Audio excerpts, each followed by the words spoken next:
this will open. In that we have different sections which are available. First one, we have the analysis section which has been available here.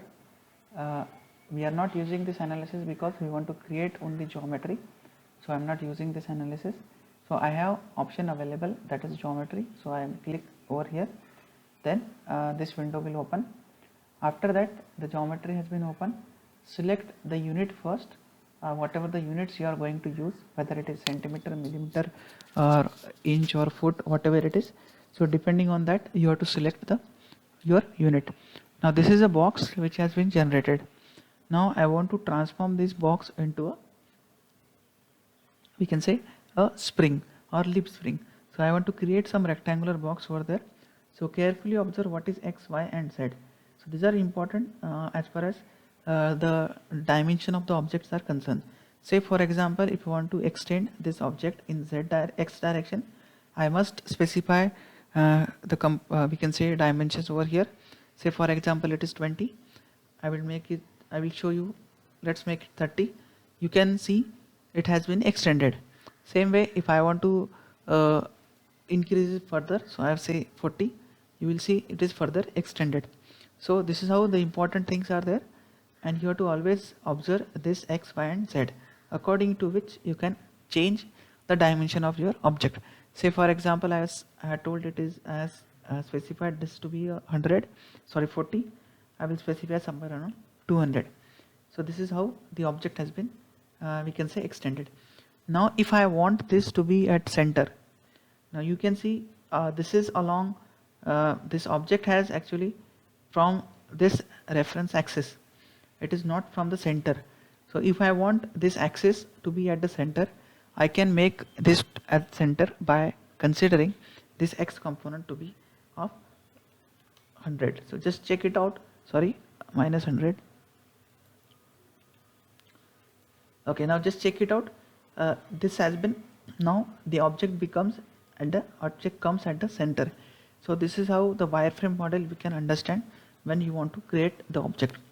Now second thing, let's see the y component. This is a green, this is also green. You can see this is a y component for identification. Now we want this very less value. Say for example 3. I want only 3 centimeter of the height for my leaf spring. So I just created this one. Now you can just see how the object is visible as of now. Now z component will be this one. Okay, z component is this one. Whether you want to keep it z less or more, you can change it also as per your requirement. Say for example, I have changed this to a 10 one. Okay, now you can make this as per the requirement also. I have kept this as a 3, then I have kept this as a 200, this as a 3, this is a 10. So 10 means from along z, what should be my project, what should be the dimension of my object, that is equal to 10, then it is 3, then it is 200. So this is how the object has been actually prepared. Now the next thing is, say this is a few options which are available here, that is add material. Now I will first generate and then I will show you what is the difference when we are having add material and some other option has been selected. So first I will generate. So you have to click this. Now object has been generated. Now if you are able to see, no such inner lines are available for this object, but that are very useful when I do the further analysis, and that's why I will make some changes over here. Check out, instead of add material I will say add to frozen. Now then I will click on generate. Just carefully observe what differences occurs in your object. Now you might see some these lines which was not visible earlier, now they are now visible. So this can happen when we select the option that is add to frozen. So that is useful when you draw the object. So this is how the entire dimensions for the object has been prepared as of now. So spring has been prepared with a specific dimension. If you want, this is 3 centimeter is huge, you can reduce this dimension also as per the requirement. Now this is the first part which has been completed. Now the another important thing is, we say a leaf spring, it is should be fix, all you are aware of, the leaf springs are fixed at one location, and we say the other two ends are actually subjected to force. Say for example, this end is subjected to force, this end is also subjected to the force. So we say what should be this central part, this central part should be a fixed one. So how to create this object as a fixed one? So what we need to do is, we need to actually slice this object. Slice means we need to cut this object into some three parts. Now just check it on the left hand side. Here it is told one part, one body. So as of now, only one solid we are able to see. So here also it is written one part, one body. So if I want to slice the object, it means I am dividing this object into one or more parts. So that is related to your slice operation. So I am dividing this object into one or more parts. Now where I want to divide? I want to divide at the central part, because it will be a fixed portion for me, and that's why I am dividing this part at the centrally. So let's see which axis we need to take into consideration for doing the slice operation. So first of all, what I will do is I will create a plane over here. So this is the first plane, new plane I have created. Now I will take this plane in x direction as well as in negative x direction. Why I will take, I have to take this on this side as well as on the left hand side. Okay, I'm not telling whether it is x and y as of now, because I have to select the plane. Yes. Okay, just a minute. So this is I'm deleting here. Okay, now at the top you can see a new plane option is available here at the top. So select that new plane. So now plane will be generated. Now in this case, where you want to slice means how you want to cut, whether you want to cut horizontally, whether you want to cut vertically. So depending on that, you have to select a respective plane. Say for example, I want to cut along YZ. If I cut along YZ, what will happen? It will be cut vertically. It will be cut vertically. If I want to cut along ZX, what will happen? It will be cut horizontally. Okay, and if I take XY, it will also cut vertically, but it will cut this length. Okay, this width it will cut. But what we are interested in? We are interested in cutting this part along this Y and Z. So that's why when I selected plane 5, I need to select here. You can see at the bottom, instead of XY plane, I will say it is select a YZ plane. So just click on the top portion, you will get a YZ plane, make it apply. Now once this has been done, click on generate.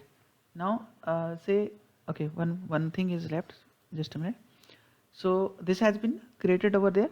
Now I want to transform, means I want to shift my this plane on either left hand side and on the right hand side of my object. So how to do this? Now carefully observe this arrows. Now this is blue, this is red, and this is green. So I want to move in this blue direction, that is on right hand side, as well as I want to move on to the left hand side. So what I will do is I will offset. Okay, now here one option is available, that is transform. So I will offset this. Offset by what distance? Say for example, I will take offset by 10 distance. I'm just showing you for example.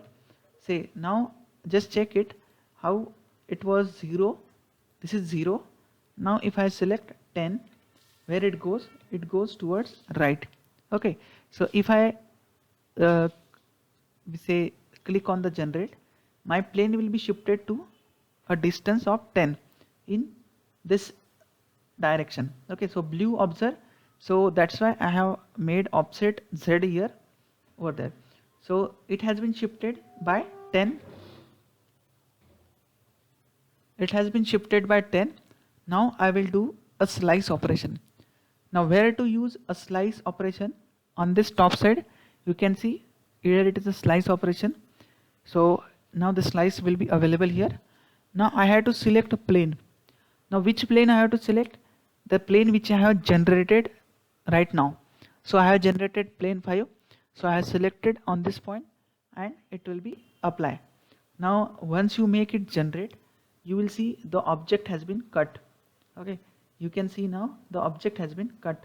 Or on the right hand side, left hand side, you will see earlier it was showing one part, one body. Now it is showing two part, two bodies. So the object has been divided into two part. So this is one thing which I have done. Now I have to do one more time the same operation. Means I have to cut my object again at a distance of 10. But in this case, what I will do, I will cut my object 10 distance, which is in the negative direction. Now what is the plane over here? You can see it's blue. So this is Z. Okay, blue is your Z. So I have to take this my plane. I have to generate new plane which is in the negative direction of Z. So I will select one more time, one more plane over here. So this is a plane which has been generated. Now again I am taking this as a YZ plane as a reference. The base plane I am taking as a YZ. Now I will do again transform. Now transforming in which direction? This is Z. So again I want to transform in negative Z. So I will say offset Z. Now in last case, if you remember, I have specified plus 10. Now I will specify minus 10.